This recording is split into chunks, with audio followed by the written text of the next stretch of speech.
Hello बच्चों, let's read the question. Two blocks A and B of masses 3m and m respectively are connected by a massless and inextensible string. The whole system is suspended by a massless spring as shown in figure. The magnitudes of acceleration of A and B immediately after the string is cut are respectively.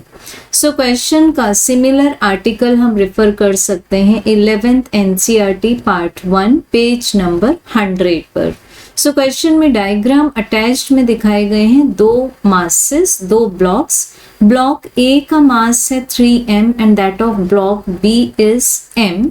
अब हम लोगों ने इनको mutually connect किया हुआ है एक massless और इनएक्सटेंसिबल स्ट्रिंग से.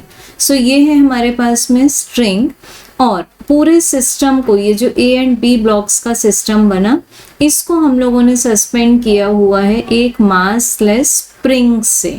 अब हमें बताना है कि जैसे ही हम लोग इस स्ट्रिंग को कट करते हैं, ठीक, तो प्रोसेस क्या है, जैसे ही हम इस स्ट्रिंग को कट करते हैं जस्ट उसके बाद में हमें block A and block B के एक्सेलरेशन का मैग्नीट्यूड बताना है.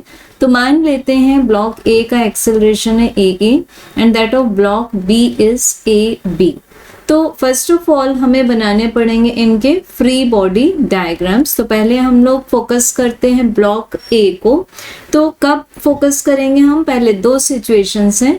पहली बार तो स्ट्रिंग कट करने के पहले, तो स्ट्रिंग कटिंग के पहले हम लोग फ्री बॉडी डायग्राम बना लेंगे, before diagram, and for B also. तो यहाँ पर जब हम देखते हैं ब्लॉक ए के लिए, दिस इज ब्लॉक ए, तो इसका वेट एक्ट होगा vertically downwards which is the 3mg. ठीक, एज वेल एज ये जो पार्ट है स्ट्रिंग का, इसमें टेंशन भी होगा, दैट विल बी T.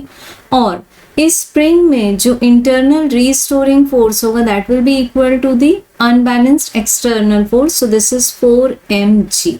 अब चेक करते हैं हम लोग फॉर द ब्लॉक बी. तो ब्लॉक बी में इस पार्ट में स्ट्रिंग में टेंशन होगा T और इसका वेट वर्टिकली डाउनवर्ड एक्ट करेगा mg. सो यहाँ से हमें टेंशन का आंसर मिल जाता है mg. So let this be equation number 1. अब हम लोग सिचुएशन कंसीडर करेंगे स्ट्रिंग कट होने के बाद की, it means after cutting the string. So because spring में इंटरनल रीस्टोरिंग फोर्स के कारण, स्प्रिंग एक्शन के कारण, ये स्प्रिंग है तो स्प्रिंग एक्शन के कारण अभी भी ये मैग्नीट्यूड क्या होगा 4mg एंड ब्लॉक ए का वेट होगा 3mg. स्ट्रिंग यहाँ से कट हो चुका है, इस बात का हमें ध्यान रखना है. अब यहाँ पर ये स्ट्रिंग कट हो चुका है. अब यहाँ पर हमें एक्सेलरेशन ऑफ ए क्या मिलेगा, the net unbalanced force which is 4mg minus 3mg divided by the mass of A, so it is 3m. तो हमें इसका आंसर मिल जाएगा g/3. अब कैलकुलेट करेंगे हम लोग ब्लॉक बी का एक्सेलरेशन. तो ब्लॉक बी के लिए अगर हम स्ट्रिंग कट करने के बाद फ्री बॉडी डायग्राम बनाएं तो इसमें ओनली फोर्स कौन सा है, इसका वेट, इट मींस mg. तो इसके लिए हम लिख सकते हैं acceleration of B is equal to its weight divided by its mass, so it will be only g. तो हमें एक्सेलरेशन के आंसर ऑर्डर में कैसे मिल जाते हैं, पहले a का है g/3 और b का है फिर g. तो correct answer is option number 1.